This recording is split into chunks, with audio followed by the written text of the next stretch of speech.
kita kan nanti mau supervisi ya Bu ya. Jadi sebelum supervisi saya ada mengajukan beberapa pertanyaan. Kita melakukan supervisi. Nggak apa-apa ya Bu ya, bersedia ya Bu? Ini Bu, nanti kan kita mau supervisi ya Bu ya. Jadi yang saya tanyakan itu Bu, kira-kira tujuan pembelajaran Ibu nanti yang mau Ibu supervisikan di kelas itu nanti apa itu? Ya, nanti saya akan mempelajari tentang komunikasi. Jadi tujuan pembelajaran itu yaitu satu siswa dan memahami tentang apa itu arti komunikasi. Kemudian siswa juga dapat memahami apa elemen-elemen dari komunikasi. Kemudian siswa juga dapat mengetahui jenis-jenis komunikasi dan bagaimana komunikasi yang efektif. Berarti ada 4 ya Bu ya tujuan pembelajarannya ya Bu ya. Oke Bu, untuk pertanyaan selanjutnya Bu, kira-kira Bu area pengembangan yang hendak Ibu capai nanti waktu supervisi itu apa? Yaitu area pengembangannya itu yaitu kami komunikasi itu kita kembangkan ke pelayanan prima, karena pelayanan prima itu dia tidak lepas dari komunikasi. Bagaimana kita bisa memberikan pelayanan yang terbaik kepada customer dan pelanggan, maka kita harus bisa berkomunikasi yang efektif, yaitu adanya timbal balik dari customer ini kepada si komunikator. Berarti Ibu kembangkan ke pengembangan apa? Pelayanan prima ya Bu ya. Oke. Nah, pertanyaan yang terakhir ya Bu ya. Strategi yang Ibu persiapkan nanti untuk supervisi, strategi pembelajaran yang mau Ibu siapkan nanti di supervisi nanti ya, bagaimana ya? Strateginya yaitu saya sudah memberikan pertanyaan balik agar anak-anak dia semangat belajar di awal pembelajaran, kemudian nanti kita berikan penjelasan, kemudian siswa kita berikan semacam seperti kuisis, jadi anak-anak dia lebih bersemangat, dan di akhir pembelajaran kita tetap memberikan pertanyaan agar anak-anak itu mengingat kembali pembelajaran di kelas.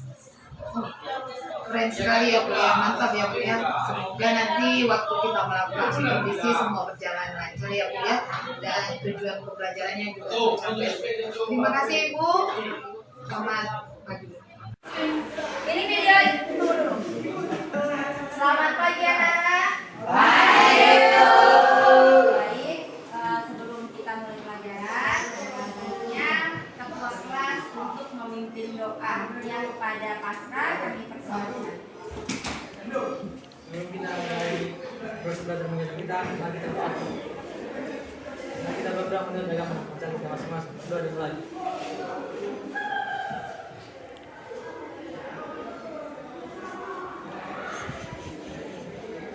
Mari bersama. Semuanya.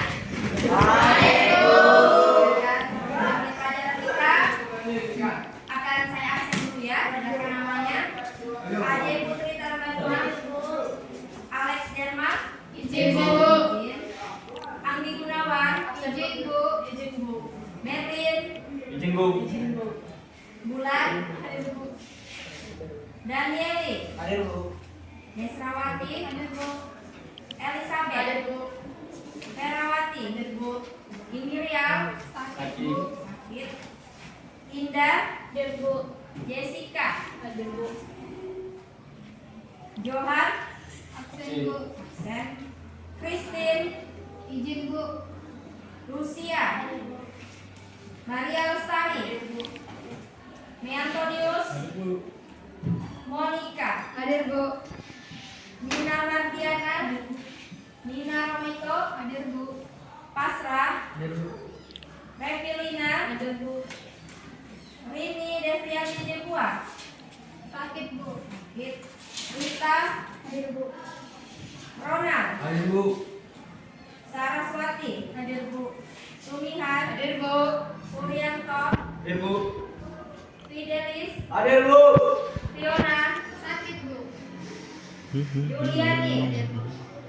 Justina, Hadir Bu. Zainal. Hadir Bu. Oke, makasih bagi yang sudah hadir, kemudian bagi yang sakit semoga segera disembuhkan oleh Tuhan. Amin. Nah, jadi masih semangat kan? Semangat, Bu.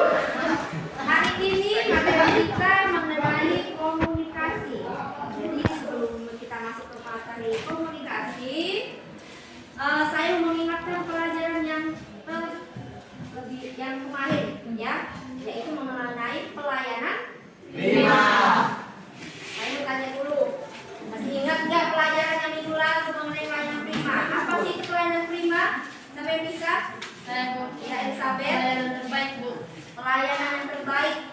Jadi setiap yang namanya perusahaan ada yang namanya pelayanan, ya kan? Ya, Bu. Pelayanan itu yang seperti biasa, itu pelayanan. Tetapi kalau kita mau lebih, mendapatkan lebih dari customer, dari pelanggan, maka kita harus memberikan pelayanan yang terbaik. Kalau nama bahasa Inggrisnya itu, bahasa Inggrisnya itu adalah excellent service. Supaya kita itu lebih dari pesaing kita dan kompetitor kita, maka kita harus memberikan pelayanan yang lebih. Itu dinamakan sebagai pelayanan prima. Jadi dari pelayanan prima, bagaimana kita bisa memberikan pelayanan yang terbaik? Yaitu dengan memberikan apa? Berkomunikasi yang baik. Itu hal nyambung. Orang yang memberikan pelayanan prima itu pasti komunikasinya bagus. Pernah ke bank? Nah, di bank, mereka pada saat kita datang, mereka memberikan pelayanan selamat pagi, ya kan? Kemudian apa yang bisa dibantu? Mereka menjelaskan dengan berkomunikasi yang baik. Nah, mulai dari kita hadir, ya kan? Sudah memberikan komunikasi kepada orang, walaupun hanya bilang oek, tapi sudah berkomunikasi. Sampai dari pagi sampai kalian ke sekolah, kalian berkomunikasi. Kalau begitu, apa sih itu komunikasi? Saya bisa, Bu Tera. Komunikasi itu interaksi yang dilakukan untuk mendapatkan dan menyampaikan pesan. Iya, interaksi yang dilakukan antara dua orang atau lebih. Tidak ada komunikasi yang sendirian. Ya kan, makanya komunikasi itu adalah penyampaian informasi antara dua orang atau lebih. Apa-apa saja elemennya kalau begitu. Adanya siapa satu? Komunikator, yaitu orang yang memberikan informasi. Apa yang disampaikan? Berarti elemen yang kedua itu adalah pesan. Kemudian ada nggak salurannya? Ada. Kalau dia komunikasi tidak langsung, maka dia pakai saluran media, ya kan? Ada media yang pakai media, contohnya dari jaraknya jauh, maka kita menggunakan media telepon, maka berkomunikasi. Kemudian ada siapa? Ada satu lagi siapa? Komunikasi. Adalah orang yang Menerima. menerima pesan. Nah, itu adalah komunikasi. Ya. Jadi yang namanya di dalam humas, kita yang bekerja sebagai seorang humas, kita harus bisa berkomunikasi. Supaya apa? Supaya tujuannya apa? Tujuan komunikasi agar pesan yang disampaikan itu tersampaikan. Contohnya apa? Contohnya itu jika dalam perusahaan itu ada yang ingin disampaikan kepada masyarakat, maka sebagai humas, baik dia internal maupun eksternal, maka harus bisa berkomunikasi. Ya, tidak ada orang yang bekerja di humas tidak bisa berkomunikasi. Nah, kemudian komunikasi itu efektif jika bagaimana? Jika adanya timbal balik. Feedback ya, nama lainnya feedback, bagus. Namanya feedback ya. Feedback itu timbal balik, maka dikatakan sebagai komunikasi efektif. Jika dia memberikan respon yang positif, maka timbal baliknya dikatakan sebagai positif feedback. Ada nggak orang yang begitu? Misalkan guru sudah mengerti, diam semuanya, ya kan? Apa yang tidak mengerti, diam juga. Itu dikatakan komunikasi efektif? Tidak. Itu dikatakan sebagai komunikasi efektif. Ya, jadi kalau kita bicara komunikasi itu sebenarnya luas. Sekarang kita lihat dulu dari buku kita, ya. Kita lihat itu di halaman 121. Yaitu ada definisi dari komunikasi. Kemudian dalam 122 itu ada yang namanya elemen. Satu lagi tadi elemen yang belum disebutkan, yaitu apa? Hambatan. Yang namanya komunikasi pasrah, ada nggak hambatannya?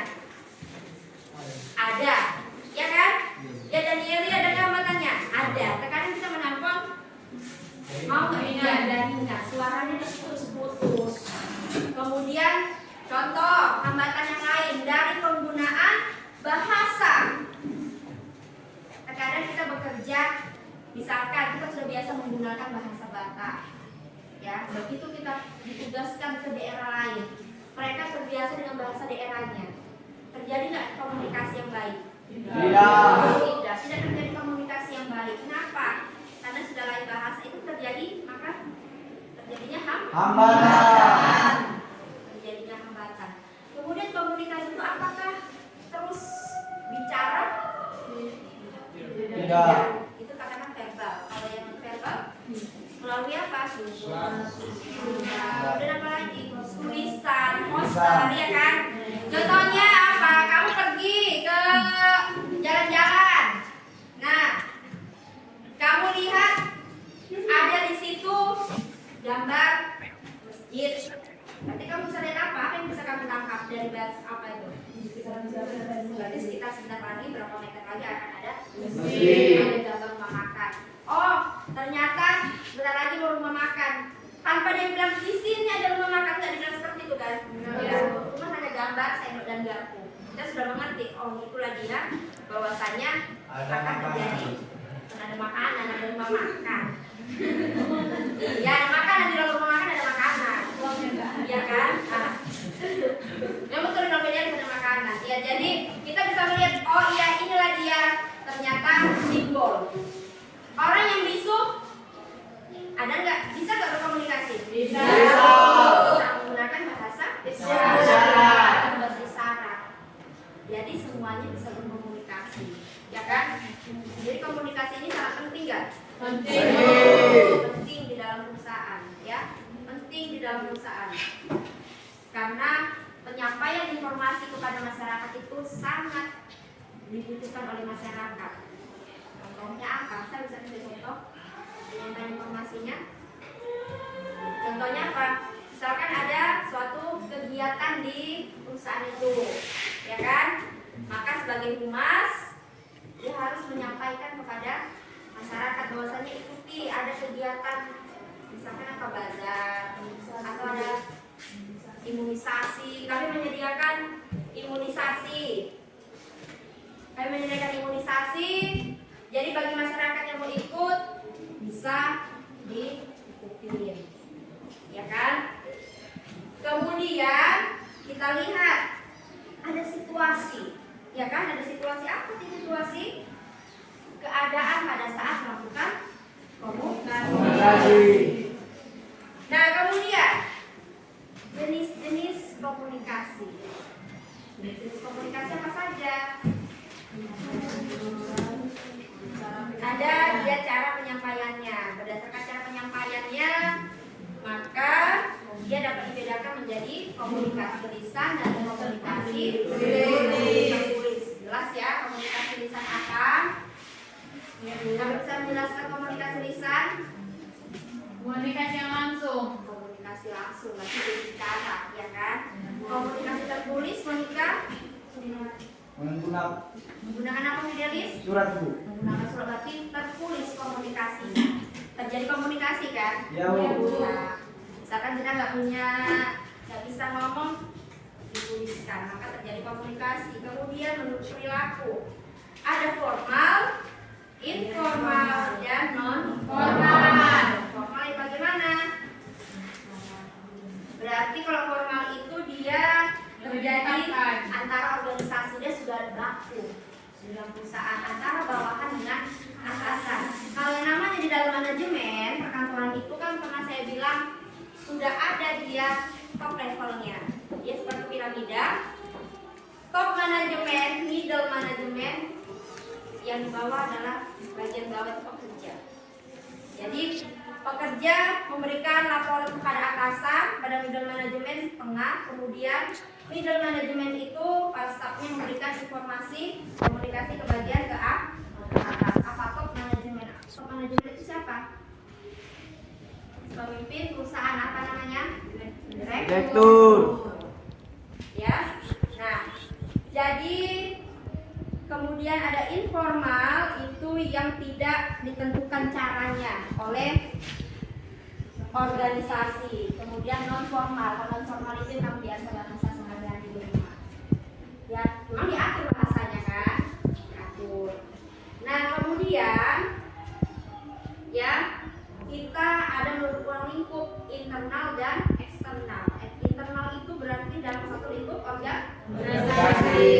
Ada pemberitahuan rapat.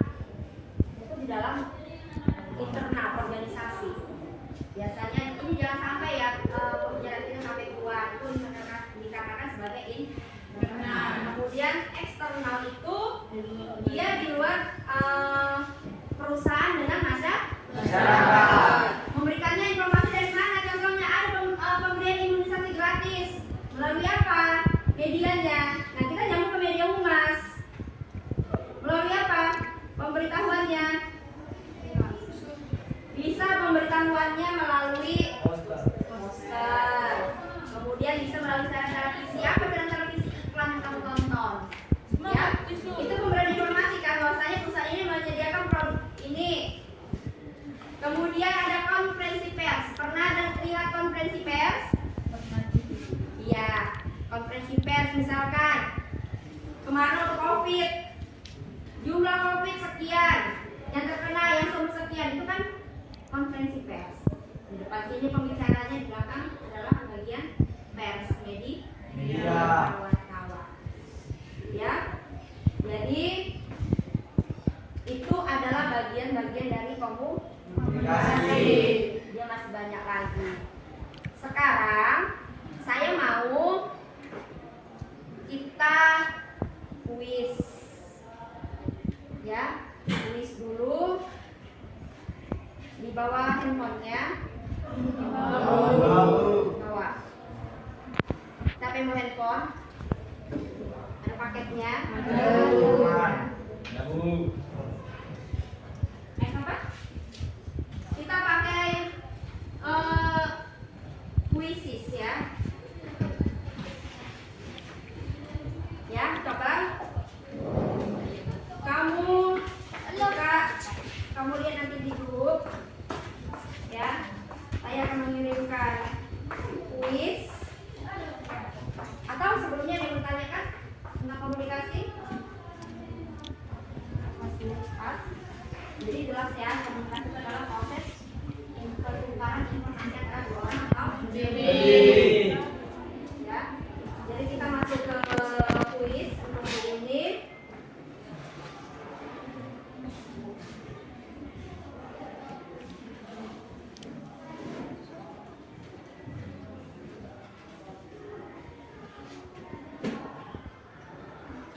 Kita lihat di grup.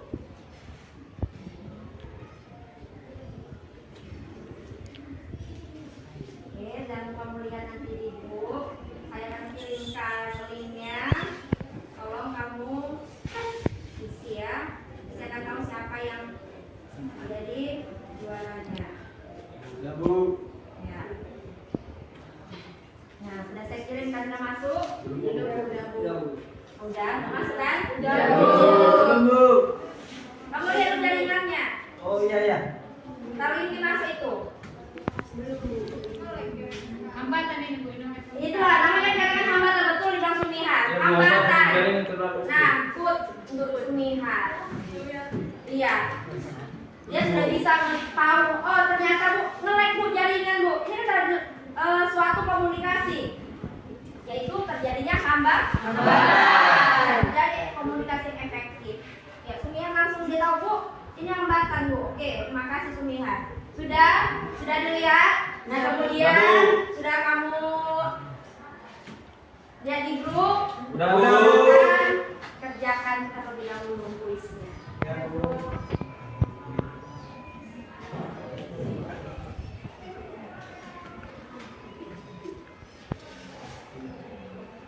Gak pakai lama waktunya ya.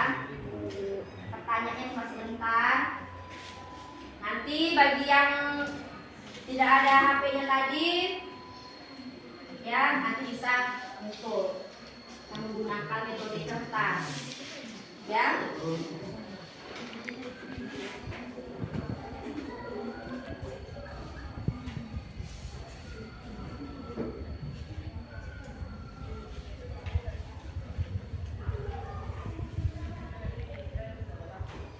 Oke, di sini ya, si Revilina sudah mulai naik nomornya.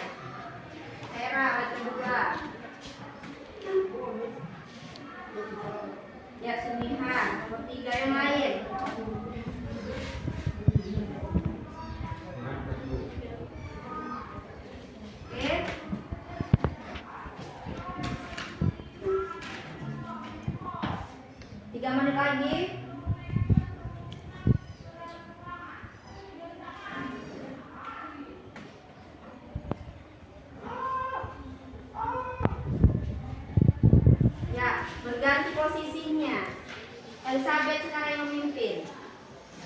Gak susah kan pertanyaannya kan?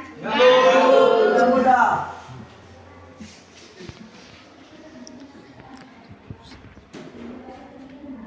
Ya, 1 menit lagi.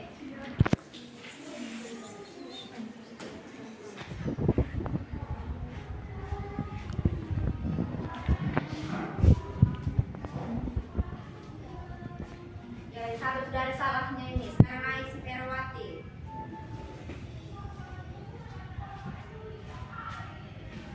Nah, mama itu jadi juara 3. Ayo siapa lagi? Oke, selesai ya. Ya, saya matikan, selesai. Nah, juara 1 yang jawabannya benar yaitu Perawati. Tepuk tangan untuk Perawati. Ya, untuk jawaban yang benar kedua Elizabeth. Yang ketiga Nina Romaito. Lebih bersemangat lagi ya. Ya, Bu. Jadi jelas mengenai komunikasi. Karena kehidupan sehari-hari kan. Jadi kita hubungkan ke dalam pelajaran kita humas. Tadi tujuannya adalah untuk memberikan informasi kepada pihak internal maupun eksternal. Kemudian apa lagi? Apalagi yang bisa kita tarik kesimpulan? Bahwasanya komunikasi itu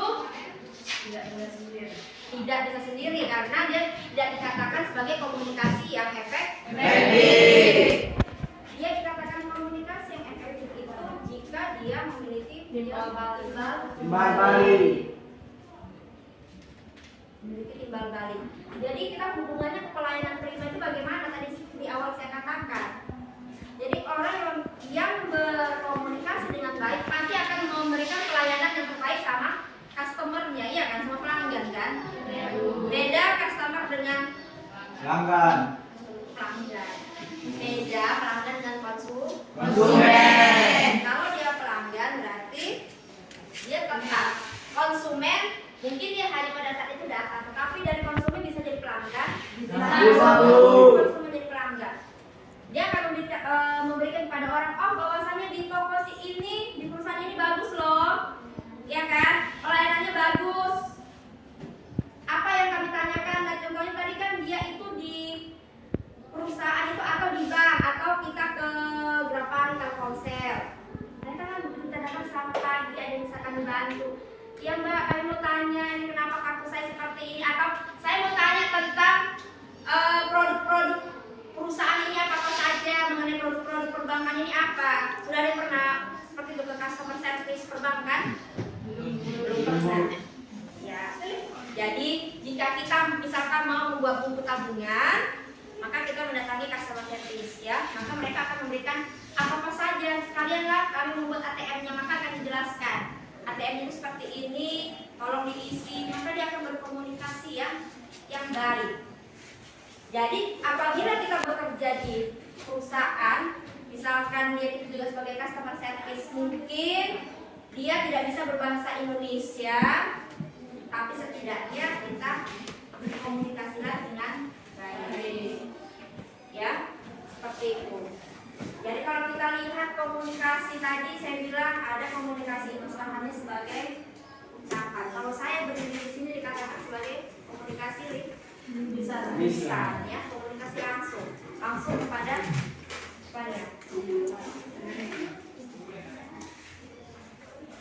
jadi ya, untuk pertemuan kita hari ini saya rasa apa sih yang bisa kita simpulkan tadi Elizabeth mengenai komunikasi?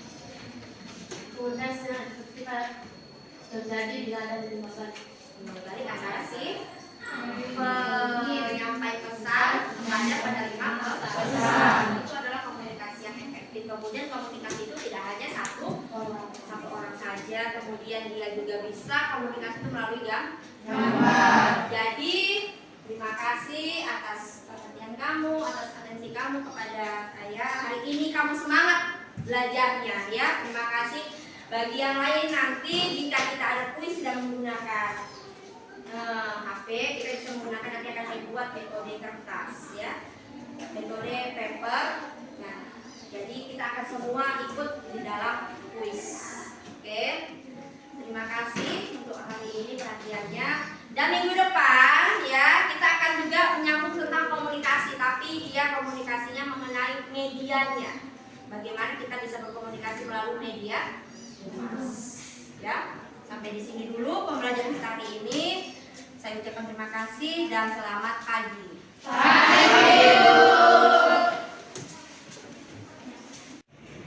Selamat siang Bu. Ya, tadi kan kita sudah supervisi ya Bu ya. Bagaimana perasaan Ibu setelah kita melakukan kegiatan supervisi tadi Pak? Bu?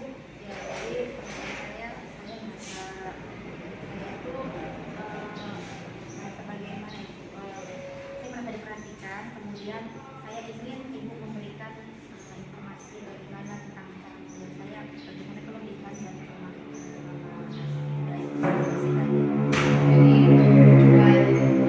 Tujuan kita tadi melakukan supervisi agar Ibu tahu ya Bu ya kelebihannya dan mana kekurangan Ibu, cara ngajarnya tadi gimana Ibu.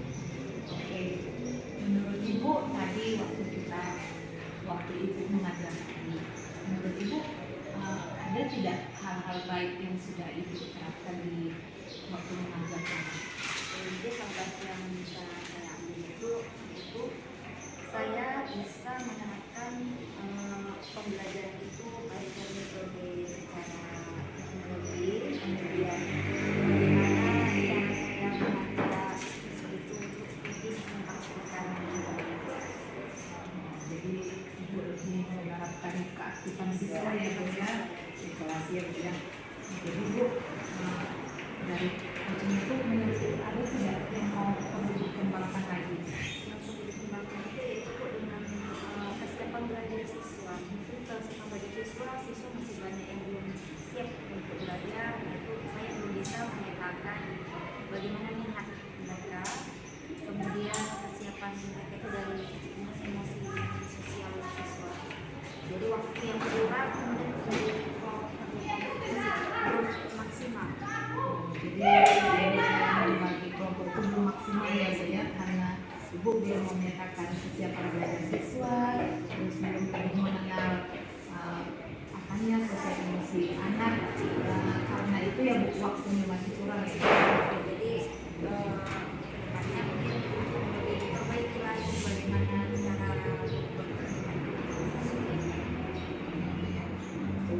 Jadi Bu dalam memperbaiki cara ngajar Ibu, hal-hal apa yang harus Ibu lebih tingkatkan lagi? Jadi selama ini kan saya mengajarnya memakai sistem puisi. Iya. Kita memakai metode puisi, tetapi kan tidak semua siswa itu ada yang memakai handphone. Jadi mereka ada yang belum siap. Jadi untuk kedepannya itu saya akan membuat puisi itu metode paper. Nah, jadi kita membuatnya menggunakan kertas. Jadi mereka dengan metodenya, misalkan dia seperti scan barcode itu, kalau dari pertanyaan mereka gesernya kemana, seperti itu. Jadi siswa pun yang tidak menggunakan HP bisa menggunakan pembelajaran seperti itu. Kemudian seperti juga kalau kita buat mencari kata, kata itu kan itu dari puzzle itu kita bisa siswa itu tanpa memakai HP mereka saya print, kemudian mereka mencari kata yang tersembunyi dan pembelajaran itu sudah Kedepannya siswa aktif itu terus Ibu juga akan mengajak edukasi lewat kolaboratif ya Bu ya.